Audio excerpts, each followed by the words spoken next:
Okay, so we're going to make a start. I'm assuming that because we're running a little bit late, I will try and keep this as quick as we can, because I know you're probably all starving by now. So unless you had a really good breakfast. So I'm Hazel Carter-Showell, and I'm the Managing Director of Carter Corson. We are business psychologists based in Wilmslow, Cheshire. We always say our purpose is we may not change the world, but we can change the minds that might. And I have to say, one thing... wait for people to come in. That one thing we do is that we've had the privilege to work, and if we're back to the topic today, a privilege to work with some amazing organisations, from Olympic sports to Parliament, from the NHS to community charities, all sorts of private and public sector organisations, as you can see. Basically, if they're trying to change the world, that's who we want to work with. Now, some of the work I've done within the sports community, I've always been struck by the similarities with many of the boards I work with, where you can often get this division between the people who are on the board because they're deeply connected to purpose, where they're either, say, sports people or referees, they've got a connection to that topic, and then the other half are there because they're required by good governance. So they're the financiers, HR, you've got the legal people, so you've got this mixture of people who often are also passionate about the sport, for example. But they don't actually need to be to do a really good job. Now, where boards really work is when those two halves work together as a cohesive whole. Come on in.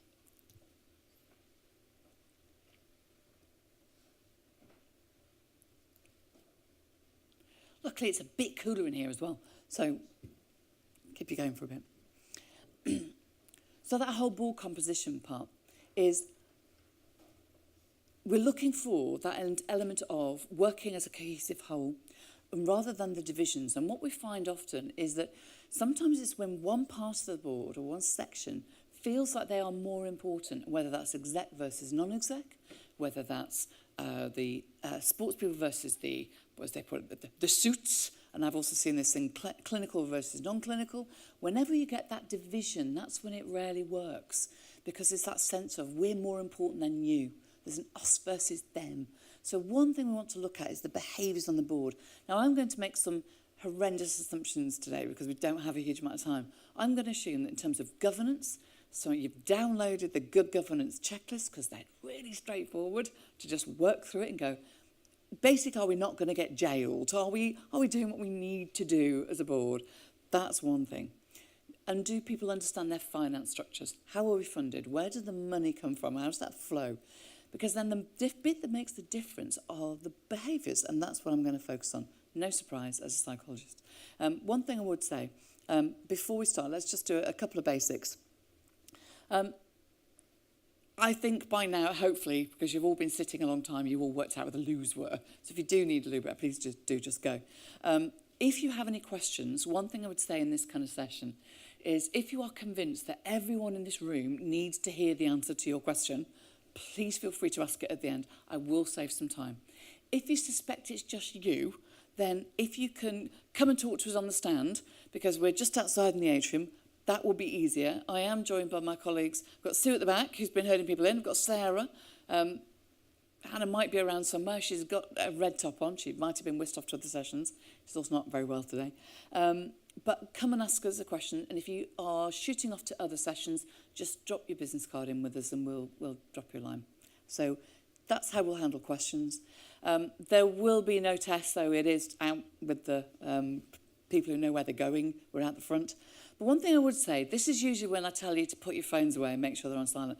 Actually, yes to the on silent, but don't put them away. There is going to be some audience participation. So if I can tell you that we are going to need to interact, if you can check you've got stable Wi-Fi or a data connection, because you're going to need to use your phones a couple of times in this session. So let's crack on. In terms of what we're going to be covering, what I'd like to do is first of all set the context of what does a high-performing board look like from sort of 2019 onwards, a modern board. And in that context, I'd like to focus on three things. I'd like to think about what is wrong, if anything, with how boards are currently developed. like to think about the top 3 skills, as I see it from the experience I have working with lots of different types of boards, and in particular having conversations that matter, those challenging conversations that we know usually too many people avoid when you've got to have robust conversations, using psychology, not power, and creating a team of teams within a board. And then finally, I'm going to think about how do you develop board resilience, because that can be make a real difference for the kind of boards that you might be working with. So that's what we're going to focus on. I've aimed at assuming you could be in lots of different phases, from startup to very mature boards, so hopefully there'll be something for everyone. I said we'll save some time and we'll have a conversation at the end. So back to, what does it take? Now, I think there's 3 key things. A high-performing board needs to be able to deliver purpose. And the core of that is collaboration, that ability to work together for that common purpose. And for the good of the organisation, they have to be able to lead culture. And culture is how we do things around here. So they've got to be able to challenge each other. They've got to have robust conversations. They've got to bring in specialists and be comfortable to take challenge and insight from different people, different specialisms, and break down silos, but essentially be able to respect the contribution of everybody. And we've stopped talking now about turning supertankers. We've started talking now about fast change. So a board needs to be able to take advantage of rapidly emerging opportunities to make fast, clear decisions based on sometimes imperfect information. And boards have to be really good at that, be able to respond to that. And yet, time and time again, we see boards pondering, taking too long, asking for too much information, waiting too long, and missing opportunities. Old planning cycles need to be revisited. Anyone doing a 10-year plan now has a chance of looking horribly out of date. If you think about it, the world just changes too fast now. If we look back 10 years, 2008, what was happening? First iPhone is launched globally. We've got Facebook reaches about 20 million. We've got, I think, the very first Google Street Maps was launched, but also so was WikiLeaks. So we've got this interesting dynamic starting. Roll forward 10 years, and where are we up to? Well, Facebook's actually reaching about 2 billion. And suddenly, in terms of our use of tech, well, we've got affordable AI in the form of someone like Alexa. You can reboot your router. You can play Classic FM if you want to. And actually, you can set the temperature of your home while you're away from it. All these things are now normal in our homes to have that AI conversation. And also, in terms of some of the way that tech is moving in the negative sense, we've got Russian cyber attacks influencing US and European elections, amongst many other things. So we've got some real changes going on. And even the most informed futurologists are saying we really can't predict what's going to happen in the next 10 years. So what is the point of a 10-year plan? All of the hours and the focus that goes into building these budgets that could be irrelevant within 12 months. It seems like a waste of time. So what we want to focus on is boards that are really good at understanding the impact of fast change, who can focus on agility, who think about how do they deliver purpose, which doesn't tend to change, and think about responding to the volatility, the complexity, and all the uncertainty in the environment. And all this takes exceptional leadership. That's visible, authentic leadership. And the board provides the culture, that how we do things, as I said. And they've got to role model all those 3 things with the capacity to challenge each other. And within the environment that you work in. And that, because we're working on that, we've got to understand, as I said, the funding flows, where the money comes from.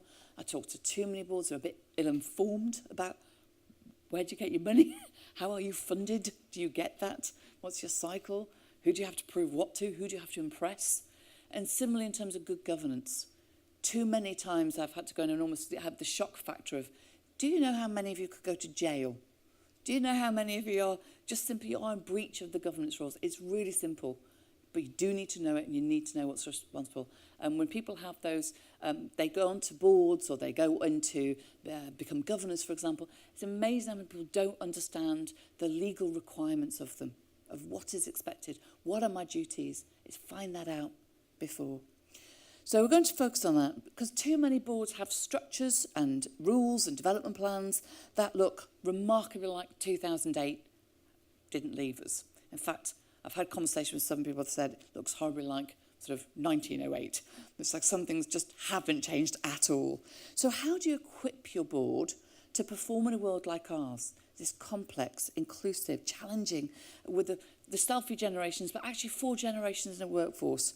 Well, I'd like to suggest a view, but first, I would say before I put my foot in it, because that's always possible, I want to just get your view. So this is where you need your phone.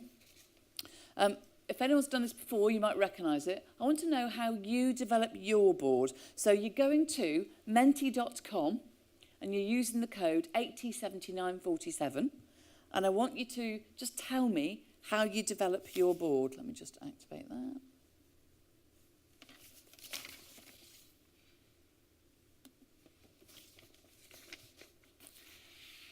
I would say, and the bespoke development programs can be with or without coaching. So if it's just coaching or... Okay. So one person's made it. Excellent, thank you. Oh, it's clocking up. This is good. Okay. So far quite a lot doing no formal development.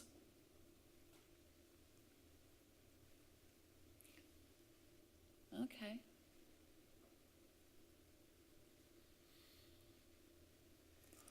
I always think it's interesting because this is actually reflecting what I see time and time again, which is that as a time-poor group, boards often get less formal training than the most junior teams.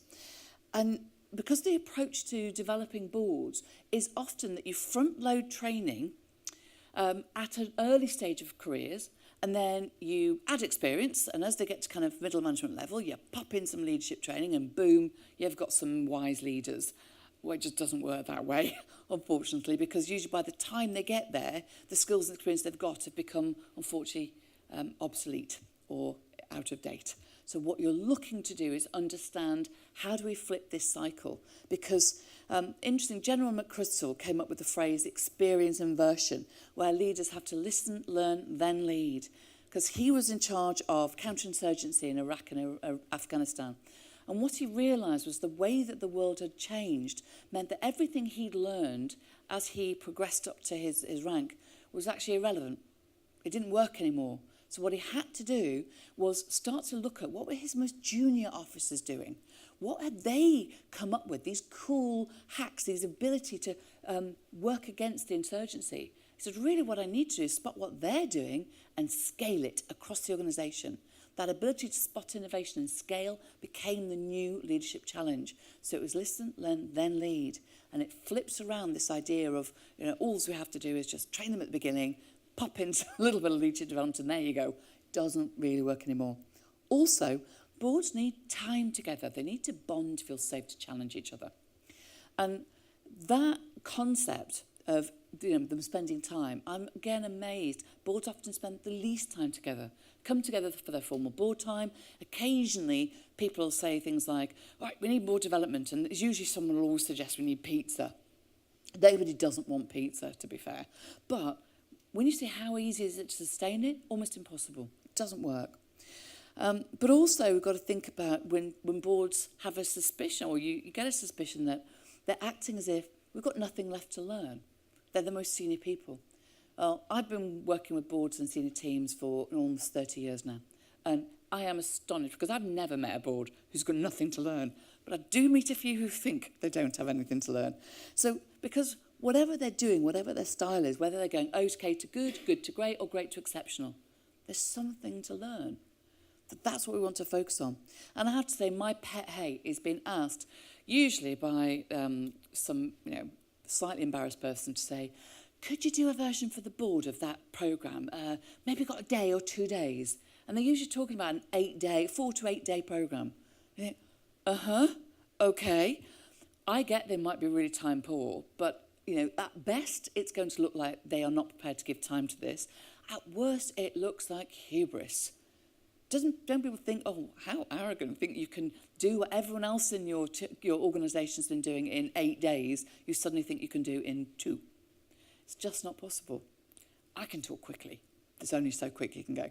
So it's recognising that sometimes people either on a board just need to join in leadership programmes and be a cohort or do their own version, but they need to actually join in. And as we've seen there, a lot of organisations don't do any formal development for their board.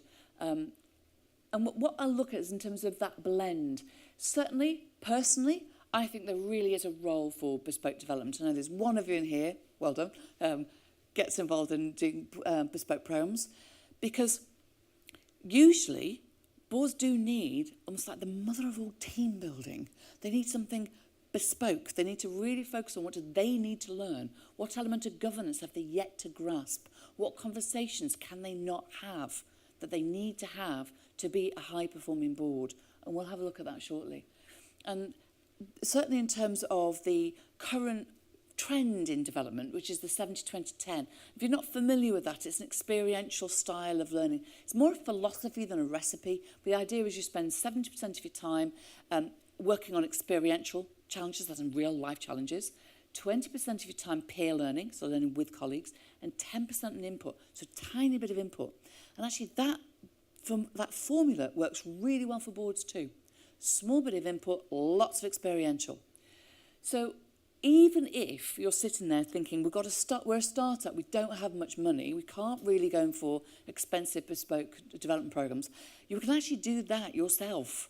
Find a really cool problem that your board could work on together, which is your peer learning and your 70%, make it really practical, do it together, invest in a little bit of board coaches so somebody can work with the board together to challenge them. That gives you your 10% input, and you can actually build a bespoke program that's actually really cost effective if you need to. That's one way of doing it. If budget's there, now of course I am an exec coach, of course I'm going to tell you coaching is awesome. So those of you who've got coaching involved with your board, it's really important to challenge them individually, but with a twist.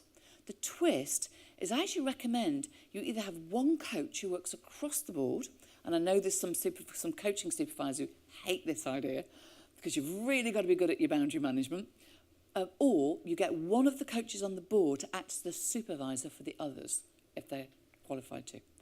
Because the one thing you miss, and it often happens that each member of the board ends up with their own coach, is no one validates what's happening or what they're talking about. Whereas having one coach, they can. So yes, it's complex. Yes, you have to be much more careful about the boundary management, but you do then get this crossover of what's being said, understanding the other part of the conversation. So that's worth it. Same with external courses.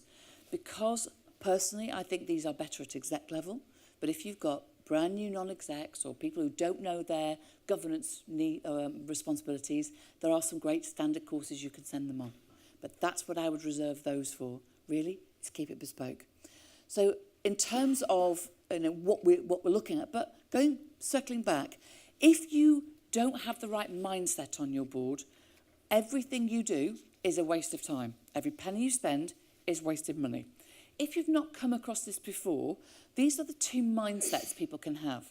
So I would get you to challenge yourself to think, what's the mindset on my board? Is it growth mindset or fixed mindset? Now, growth is, I can learn. I can always learn. I can learn something new. Whereas fixed is, I know all I need to know. And interestingly, when you get people with growth mindset, they are really comfortable to be challenged. Whereas, unfortunately, what I see too often is leaders who want to hear how brilliant they are, how clever they are. And actually, success usually takes the hard work of a lot of people to bring it together. And as any successful athlete knows, for example, success takes graft. Well, so does success in any organisation. There's making sure they understand, this takes hard work, and therefore we're going to reward, praise and recognise hard work. And yet too often what we talk about and we reward for people is, that was really clever. It's often not clever, it was hard work. So it's being okay to praise that. Interestingly, we also do this with our kids sometimes, like, well done in that test, you must be really clever. Rather than, well done in that test, you must have worked really hard. And it's just a little psychological switch, but it's getting people to realise that actually effort is worth it, because anything of real value usually takes effort to get there. So In terms of, as I said, thinking about those key changes I talked about, of what does a high-performing board look like? Now, I talked about fast change, and apologies for the duck rabbit, but basically, you know, once you mentally conflict between the two, you can make change very, very quickly. And I think there's a couple of things here that we want to look at for a board. The first thing goes back to that idea of changing the span that you're looking at, or that change cycle. Because fast change is all about rapid prototyping, fail fast experiments, scaling for success, trying to do things quickly. It's almost acting your way into a new way of thinking, not trying to think your way into a new way of acting. It's showing people rather than telling people. Now, that means that you're starting to think about what's our vision of what lies ahead. What's our cycle? Now, whether that's an Olympic 4-year funding cycle, or whether you're a health organisation trying to change the health of a community to get off their arse and get off the sofa. Whatever you've got to do, it's what is that cycle and what do we need to do? So we have a plan for the cycle we need, and then we have some loose scenario planning, the what-ifs, for beyond that. What we don't do is spend all our time planning for a future that may not happen. It's plan for the cycle that you can control. Similarly, build your talent pipeline. So I think that whether it's sporting or operational critical roles, you're really thinking about what types of skills do we need. I'm a big believer in build your own bespoke model of what does good look like for us. Let's get a sense of what skills do we need for us to be successful. Because whether it's we need to have somebody with a reputation that draws people to us, or whether we need particular skills on a board, you always need to balance that governance side. Do we have the finance, the HR? Do we have the legal? Do we have that side? And do we have the right passion and commitment to our core purpose? And then do we have that equal respect to blend the two together? So making sure that in terms of your talent, it doesn't matter who's responsible, but the board need to feel accountable for the talent within their organisation. Otherwise, I hear quite a lot of excuses of, yeah, we haven't got the right people. Well, guess whose fault that is? It's making sure the board feel accountable. Similarly, in its spotting ideas, because people have got to feel comfortable, and you need to find a route to get good ideas in front of the board. But then you've got to help your board to know how to spot a good idea. Because otherwise, your board could be the equivalent of the group that didn't sign the Beatles. And what we find is that there's an interesting point of psychology where we often don't like what's not familiar. We have this bias for familiarity. And what we tend to do is that if we see something that's really unfamiliar, we want to reject it. So the first thing that if you put a really innovative, cool idea in front of a board, you're going to be, no, don't like it. It's like an immediate reaction. There was a designer there was a design firm who created a chair, I think it's called the Aaron chair. And when it was first designed, it looked weird because the arms were attached to the wrong bit and the shape was backwards compared to what everyone was used to seeing at the time. And they went and put it in front of a focus group. Of course, the focus group hated it, said, it's terrible, this will never sell, nobody will like this. Unfortunately, the company were a bit too embarrassed to admit they had already fallen in love with it, and they put it into production. They're like, ooh, awkward. Focus group hate it, we've already put it in production, what are we going to do? Well, it's a good job they put it into production. It's actually the world's #1 selling chair for architects and creative people. So they've made a fortune from this chair, because actually when people got to try it out, when they actually sat on it, it's really comfortable. It also looks really cool. And I know I've been told to stop using the word cool because I'm now over 50, but I don't care, I'm unrepentant. There's recognising that ability, that tendency, and you can actually help people to say, I know you when you first see this might be a bit shocking, but let's play with it. And when you play with it, you're able to work through that tendency. And that's where you get the experiments of how do we try things out. I do a lot of systems thinking work with boards. And in systems thinking, we don't even use the word solution. You start thinking about everything as an idea, just going to experiment, going to try this out. Might not work, doesn't matter. No big deal. Let's just play. And once you can get people thinking, there's no emotional pressure, we're just going to try it out. Whereas the minute people think it's a solution, it's a fix, there's a magic bullet. But most of you know, especially if you're working in complex areas like health and well-being, there is no magic bullet, there's no one fix. People have to stop talking about solutions, because there isn't one. There's loads of great ideas, and maybe one idea can take us one step closer to where we're looking for.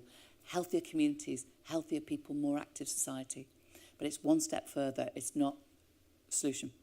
So trying these experiments, of course, to try experiments, well, you've got to have the culture where it's okay to fail. And this is about psychological safety. When a board can treat failure without blame and make it safe, and also make people feel like, yeah, we can get it wrong and it's okay, we'll try again, we'll pick ourselves up. And be obsessed by the people you serve. So that whether it's patients, whether it's athletes, whether it's the public, it doesn't matter. They are at the absolute heart of the thinking. And then finally, what you're looking for in fast change is that change is like blinking and breathing. It's normal. People often think about change as, I've got the day job and then I've got this change stuff. When you start to think about change as the day job, then it gets easier, it gets faster, because this is just what we do. We innovate, we look new, we try something else, we move, we experiment. So you want that agility and that fast forward thinking.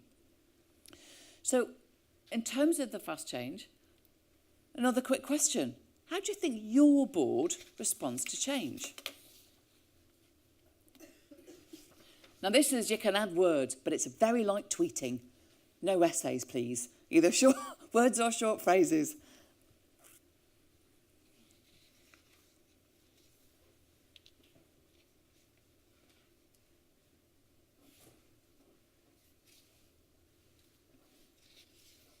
Okay. Yep. So it's good when you do see that while some will be uncomfortable and won't want to deal with it, and there's quite a lot of resistance words there, isn't there? And there will be some that will love it. And you've got to find the people who love it, but recognise that there's quite a few words there. It's like, oh. I love the idea of someone responding to fast change cautiously. That's like planning to be spontaneous. But it is typical. Okay.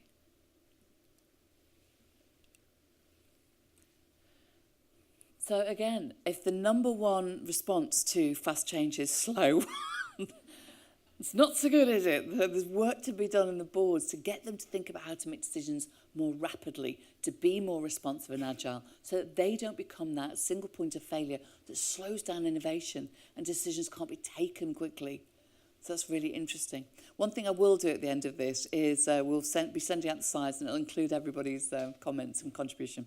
So at least you can get to see, we are normal. How our board reacts is normal. That's what happens. And we need to find a way forward. So it's making sure, and if you're one of the ones who think, actually, ours are okay, fantastic, then you've got to base this. So we'll think now about maybe those top 3 skills I talked about, and then I'm conscious of it, the time's moving on. This is a model that the American spelling, you'll need to forgive me, it comes out of a model that I use a lot from a group that came out of Harvard, hence the American spellings. But this is all about how the conversations had can change brain chemistry. I use a lot at board level, but actually it works at any conversation level. And what this suggests, and this is incredibly rough, so apologies for anyone who really knows brain structures. If you imagine your brain at 3 levels, right at the bottom is like the reptilian, the bit that keeps the lights on, your heart, your blood pressure up, your heart beating. Wrapped around that is the mammalian part. That gives us our emotional responses. It also gives us our freeze, flight, fight responses. Tucked in there is a little structure, no bigger than an almond, that is the amygdala. And the amygdala responds to our fear centre. It responds in about 400 microseconds, really fast, under half a second. And wrapped around that, about 4 million years worth of evolution. Our neocortex, our prefrontal cortex. Now that does all our clever thinking. Now, the minute we get scared, when that amygdala triggers, it's like, poof. You'll have experienced it in 2 different ways, probably. When someone sends you an email that's really wound you up, I guarantee in 100 microseconds, you've gone from quite a rational human being to somebody who types like a primate. And another thing, there you go, yep, okay. And similarly, if someone's giving you a handshake that's really bad, if someone walks towards you, particularly with that one, you think, I'm not touching that. So any kind of bad handshake, for the next couple of seconds, you're not thinking about what they're talking about. You're just thinking, ooh, that's vile. That's called an amygdala hijack.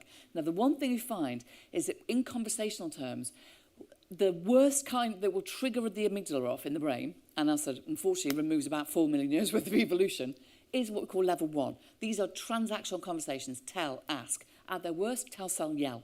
I'm going to tell you, I'm going to convince you, and if that doesn't work, I'm going to start shouting. Way too many boards operate at that level. Imagine what it feels like to go and present to a board like that. Terrifying. I had to do a board observation once to a board who didn't look up at the person speaking to them for 6 minutes. And then when they did, it was like this. Like, oh, the face of judgment. That's great. How do you think these people feel? And then it was all very, right, I'm going to fire questions at you because that's what I think is the right thing to do as a board. Bang, bang, bang. Because you've got to look aggressive. No. That's how to scare people. Level 1. So at level 1, people protect themselves. And they are listening to protect themselves. It's very scary. And trust is incredibly low. At the level 2, okay, trust is conditional. People can see how it goes. And the conversations tend to be more, I'm going to advocate for my position. I'm going to see how you are. But the addiction to being right is what comes out at this level. Again, imagine how you deal with a board who is addicted to being right. How hard is it to persuade a board like that? It's almost impossible because they are very high level of authority. And we know as psychologists that the social influencing impact of authority is incredibly high. There's a really tragic example of an Air Florida flight. This comes from the research work of a guy called Robert Cialdini. And he identified that there was a recording of the pilot and the co-pilot talking. Bearing in mind, they're both qualified pilots. But you hear the co-pilot saying, we've been sitting here a while. Should I check the ice on the tops? And the pilot says, no, we'll lose our slot. The co-pilot goes, that's not right. Pilot goes, we're going. Oh, okay. You hear the plane take off, you hear the engine start to struggle, and then you hear the co-pilot say, we're going down. And the pilot say, I know it. 80 lives lost because the co-pilot couldn't challenge the authority of the pilot. Now, we see this in way too many examples where people don't feel like they can challenge that authority. It's too uncomfortable a conversation, and literally people can die as a consequence. It's astonishing. And this is what happens. So what we're aiming for, because this is a tale of two neurochemicals, is actually, instead of the cortisol, the stress hormone that's triggered when our amygdala is fired, we want to try and go up to this other level of level 3 conversations. Now, this is where our brain's filled with this lovely called oxytocin. Oxytocin is our bonding hormone, and it's what makes us feel, the really weird paradoxical finding is, feel safe to disagree. Because actually, we can disagree and it's not going to wreck our relationships because I feel safe. Trust is high. That's fantastic. So at level 3, we ask questions we don't know the answer to. How many of you have sat on a board and really felt that's happening? I guarantee not many. Because mostly you go into a board and everyone's doing level 2. Assumptive, leading questions. Level 3, asking questions you don't know the answer to. At level 3, the listening is listening to connect, not judge or reject. Very different quality. So what you find, and I do apologise for this because psychologists have a bad habit of creating models that either spell something or end up in 4 boxes. This spells changes. It just is what it is. Something in our DNA that makes us want to do this. So essentially, if you want more oxytocin on your board, this is what you want. So people have to feel connected. It's putting people back in the equation, humanising rather than criticising people. Learning from failure, building on that, make it okay, not blaming.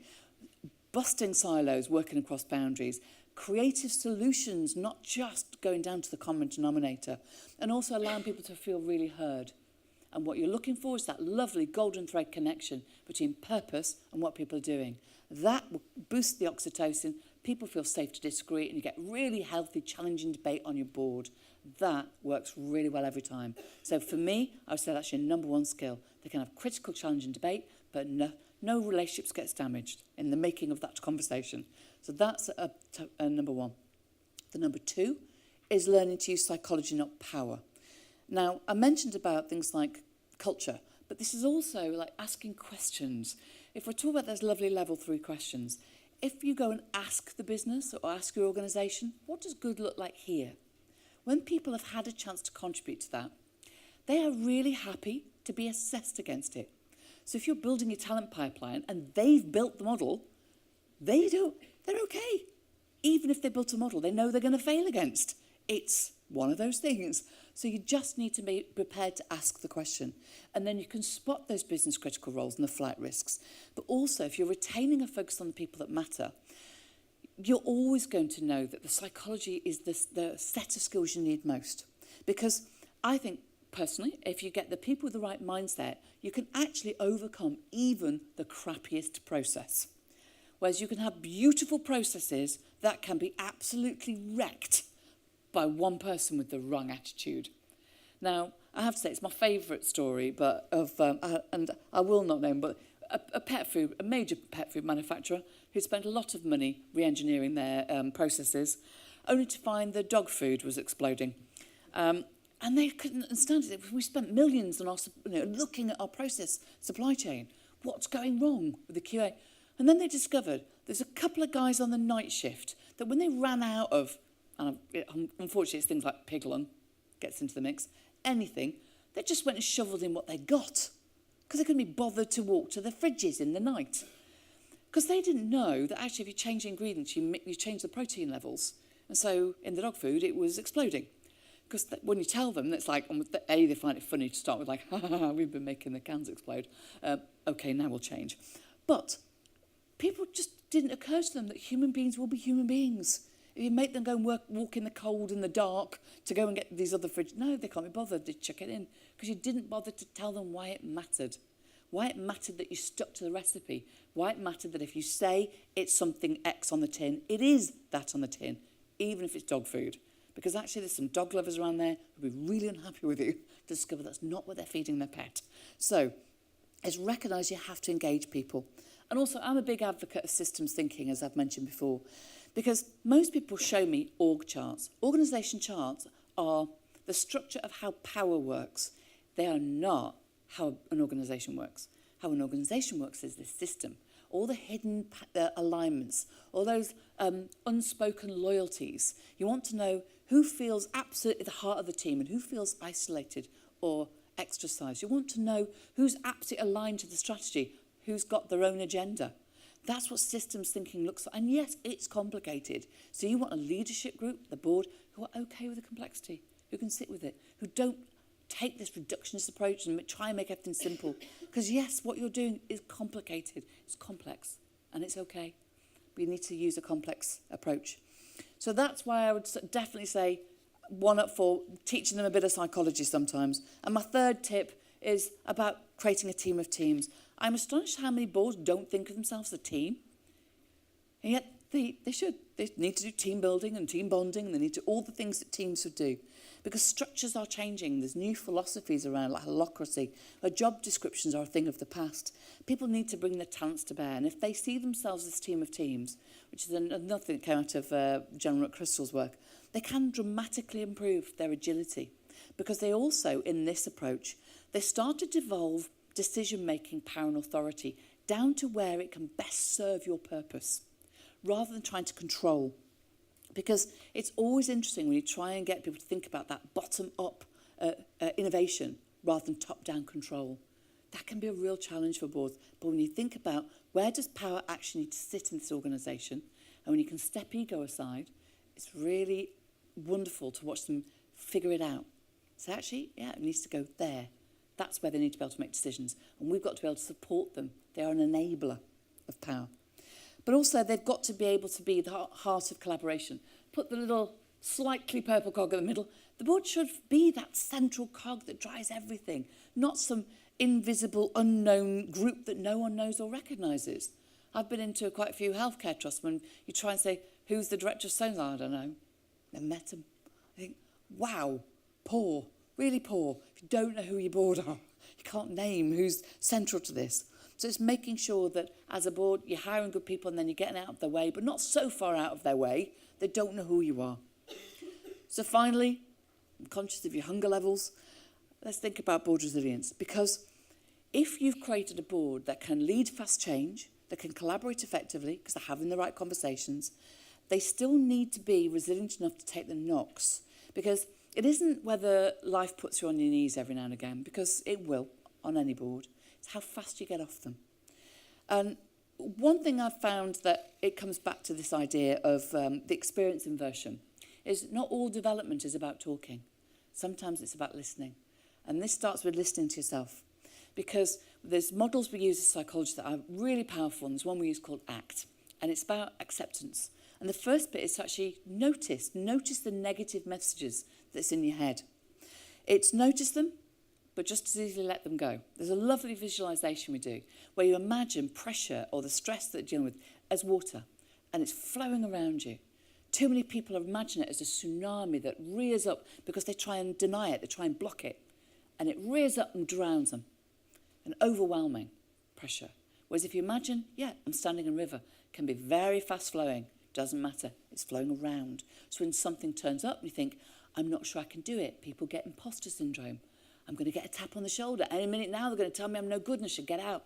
Don't worry, notice it, then almost like wrap it in a ball, drop it in the river, let it flow past. Notice it and let it go. And it's that acceptance, that ability to accept it, rather than just deny the pressure, is a huge part of resilience. But so, as part of the same model, is mindfulness. I'm a big fan of a regular practice of mindfulness, and there's some great apps you can get that are either free or pretty cheap.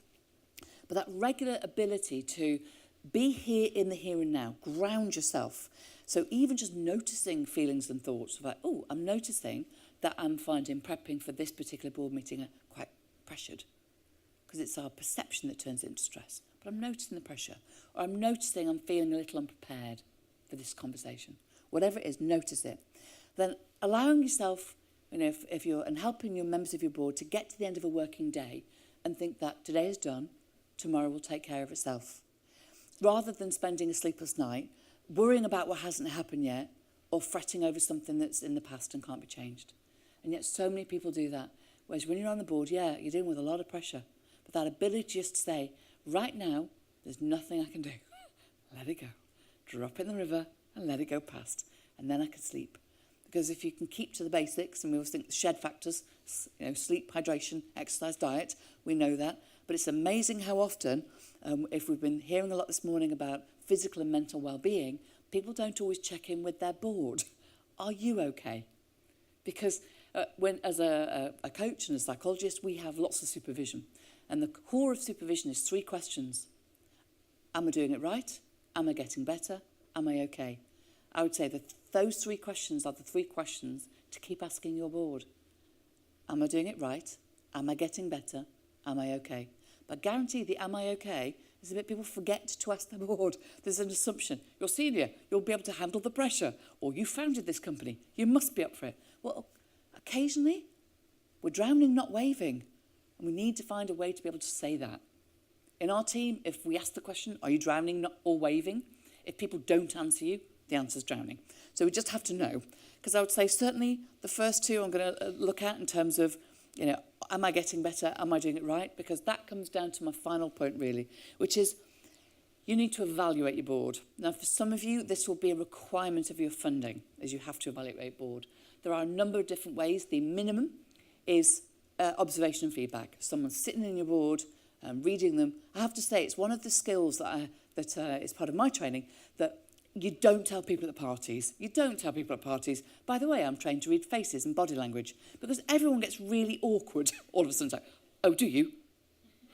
Yeah, relax. It's okay. But yes, don't do that. So we're recognising that ability to spot, have you noticed your chair doesn't look at so-and-so? Doesn't seem to like that person. Let's look at this dynamic that's going on. So you can actually get quite a lot from just observing the board and giving feedback. But if you can, you add the richness with the 360 review, because what that brings in is everybody's perspective on everyone else, how it feels to be part of the board, how it feels from the stakeholders, the people who often present to the board. You get that rounded feedback, and it's healthy and you keep going that they're taking feedback.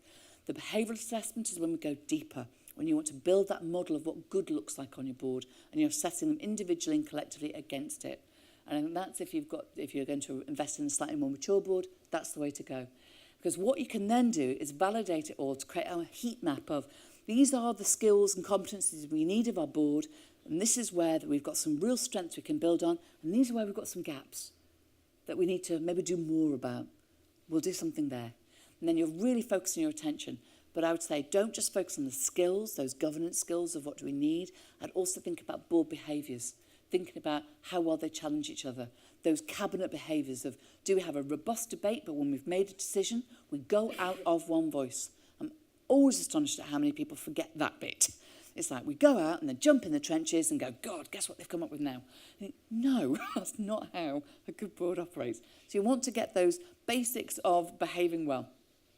But I would say with all leadership, if you invest in leaders who are able to lead fast change, have great conversations, and be able to support each other, I would say that is one thing that changes everything. Now, I am going to be biased because I have to say I have a personal belief that if you can only do one thing, that. Focus on how they work together. So it's focused on relationships.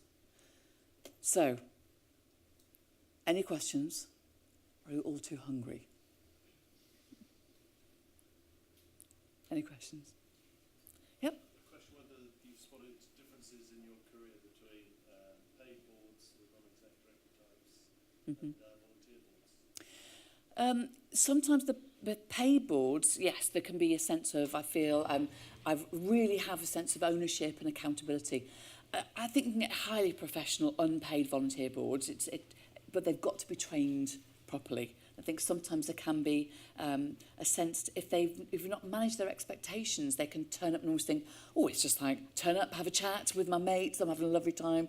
They don't always understand what's expected of them. Now, so I think, yeah, I do sometimes see a difference. I don't think it's necessary always to pay the boards. There used to be this belief that you had to have independence of mind and pocket to be a really good board member.